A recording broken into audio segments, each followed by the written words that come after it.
За үзэгчдийнхээ даваа гарагийн Түмэн амгалан гаалхын ТV телевизийн 1-р суг Монголын комментчдын үгээ хэлдэг цаг албан ёсоор хэлж байх юм а. Тэгээд өнөөдөр 12 дугаар сарын 24-ний өдөр эрч хүчтэй нэгэн шин 7 хоног тэстэй эмоцтой тесрэлттэй эхэлж байна. Алдартай 21-ийг ах дүүсээр хамт олноороо тий илгэн саднараа өнгөрөөлөө давлаа гарлаа одоо яадаг юм тий. Монголд бол тэр дундаа Улаанбаатарт л сүүлч гэдээсэн дэлхийн сүрэл бол хол хоцордсон байна. 24-ний өдөр шинэ 7 хоног эхэлж байна. Ари өөрийг яри, ари өөрийг сэдий, ари өөрийг хилцээсэн тийм бодол зорилготойгоор өнөөдрийн Монгол комментиг эхлүүлэх гээд баяраа өтер студийнхаа ширээн дээр заларсан байх юм. Сонин сайх юу нөхөө? За намайг 2 минут хоцорчлоо гэсэн маань уучлаарай. Тэгэхээр манай нэвтрүүлгийн эхлэл маань бол ингэж явсараа бас 1 минут шахуу болдог юм бол. Тэгээ сток бол жоохон урт сток штэ. Нэвтрүүлгийн өөрөө хэлээд өнөөдөр эхлэлээ тий. За Монгол комментэд нэгдэцгээе. За юун түрүүнд бол бас нэвтрүүлгийн уламжлал би ямар ч байсан жиргэнүүдээс эхэлж сонсно. Гэхдээ нэг зүйлийг би бас омгшиж бахархаж боддгоо.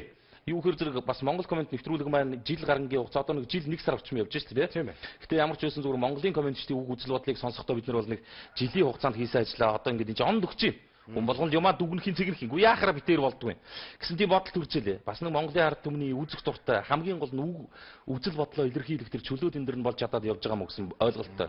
Саяын би одоо Монголын коммент чинь зүгээр л одоо нэвтрүүлэг эхлэхэд 2 минутаар хоцорчлоо гэл ингээл одоо загнаа шүүмжлэл ороод ирж байгаа л арга байхгүй. Яагаад энэ нэвтрүүлэг эхлэхдээ Монголын комментчдын чөлөөт энэ дэр Монголын комментчдын үгийг хэлэх цаг учраас тэрнээс баяраа битээ ирч бай хинч хулгайлахыг бол хүлээн зөвшөөрдөг л дээ. Энгүүрээ бас их сайхан омгсчээлээ. Тэгээ юу яаяа гэж. Чи нэг Twitter орчинд жиргсэн жиргэнүүдээс манай үзэгчдэд эхлээд нэг цомхон гол өгснүүдийг нь дуулгаад өгч. Twitterд бол хар мянган олон сэтгэл саналууд явж байгаа.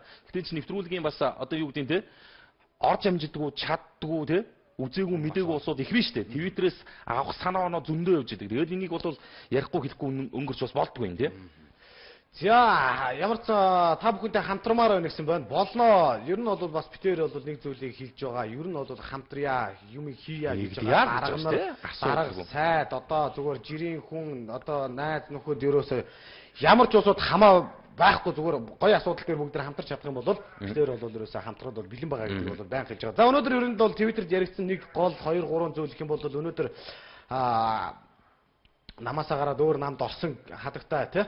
Өнөөдөр бол бас хурал дээр бол нөгөө 9 нам дээр хуралдаа сууж шийдэв юм. Энийг бол сахим ертөнцид бол нөгөө аривын хуралдаанд суулаа шүү дээ өнөөдөр. Аривын дах шийдэв юм аривын дах шиг юу чиглээ бас тийм шинээр том явуул гараад яваад байна. Шинээр том юмнууд бол нэлээх явлаа. За мөн нааштай нэг сайхан мэдээлэл гэх юм бол 5 дугаар цэцгэлгаан станцыг бол одоо барих газрыг даруй тий судалж одоо бас ер нь бодлогч мэдээлэл байж тээ. За ер нь бол нөгөө ургах наран хороол гэдэг одоо нийтийн баян зүрх дүүргийн нот тий. Сайн мэдэх нөгөө налаах руу явах замд бол байдаг. Налаах баян зүрхийн товч хоёрын заагдлаа. За тэнд бол нэг газрыг бол хийхэр барихаар болсон юм байна. Тэгээд ямар ч судалгааны ажлуудыг бол одоо яаралтай хийж эхлэх хэрэгтэй гэдэг энэ зүйлийг нэлээх ярьж эхэллээ.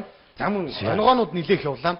За ямар ч сан бол манай Арго багштай холбоотой онгоонууд бол нэлээх явлаа. Нөгөө флемтэй холбоотой онгоонууд явлаа. За тэр дундаа дөнгөж саяхан яригдсан нэг зүйл онгоо гэх юм бол улсын хурлын гишүүд уурлахаараа гарна шүү намаасаа. Найзууд уурлахаараа алан шүү. Дарга нар уурлахаараа халан шүү. Эхнэрүүд уурлахаараа салан шүү гэдэг нэг юм онгоо өнөдөө.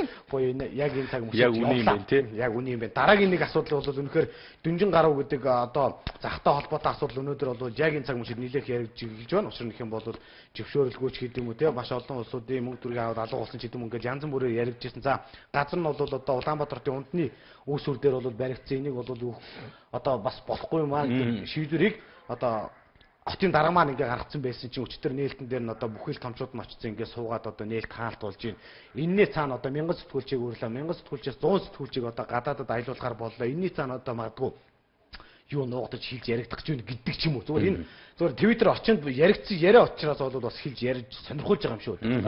Худалдааны том нээлттэй илээ хамгийн эрүүл орчинд одоо тий хүмүүс бол худалдаа үйлчлэгээр эрхэлнэ гэж ингэж чинь таатай орчин байх болно гэж чинь хамгийн гол нь унтны хөөсвөр дээр ингээ баригдсан байгаа энэ асуудлыг хорчоод байхад цаана нь одоо улсын хурлын тий гишүүд ингээд очиос ууцсан нээлтийг хийж гин тэгээд сэтгүүлчдийг ингээд 100-100-аар нь гадаадад ингээд таваанаг аялуулна ч гэдэг юм уу. Энэний цаана зүгээр хаа юу байваа гэдэг тэр жиргээчд маань юу гэсэн гэхээр хоорондоо маш их маргалдаж яригдлаа. Гэтэ энийг бол зүгээр ямар утга учиртай нь бол сайн мэдэхгүй байна. Яригдсан гол асуудлууд гэх юм бол ийш үүсэх шүү дээ. Энэ бол амьдралын ганц л үнэн байгаа шүү дээ. Асуудлаа юу ч байж болно. Бид нар яаж ч ярьж болно, ямар ч асуудлаас харж болно. Цаг хугацаа гэдэг юм л харуулдаг байхгүй да.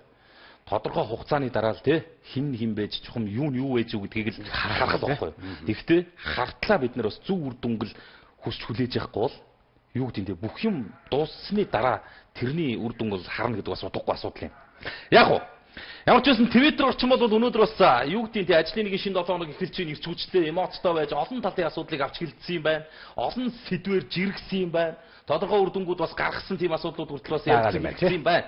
Ер нь бол 5 дугаар цэглэгээ станцыг бол шахажсэн, шаардажсэн тэ энэ ажлыг асуудлыг ажил хэрэг болгооч гэдгийг хамгийн их шүрүүвтэд зүтгүүлжсэн улсууд бол яг л одоо энэ Twitter, Facebook орчинд байсан шүү.